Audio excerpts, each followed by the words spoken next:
une fois de plus le monde du football est en deuil. Quelques semaines après la mort de Diego Maradona, CIST, un autre footballeur de légende qui s'est éteint, rapportent les médias italiens jeudi 10 décembre. Paolo Rossi, héros de la Coupe du Monde 1982 remportée par l'Italie, est mort à l'âge de 64 ans, a annoncé sa veuve Federica Cappelletti sur Instagram. Pour toujours, a-t-elle ainsi écrit en légende d'un cliché d'elle et de l'ancien Ballon d'Or. Les médias italiens se souviennent de lui comme de l'homme qui fit pleurer le Brésil, comme le souligne la Repubblica. Et pour cause, suspendu pour 3 ans en 1980 pour un scandale de match truqué, Pablito n'aurait jamais dû participer à la Coupe du Monde de 1982.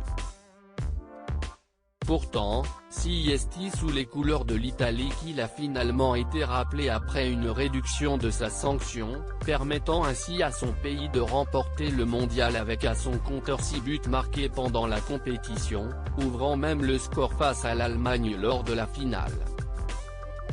Une reconversion loin du football née en 1956 à Prato en Toscane, Paolo Rossi avait fait ses classes à la Juventus de Turin en parcours junior avant d'intégrer l'équipe pendant 3 ans de 1973 à 1976 en parcours senior, puis d'y revenir de 1981 à 1985.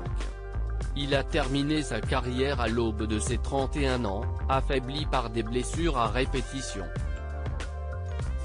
Il n'a même jamais cherché à se reconvertir dans le monde du football.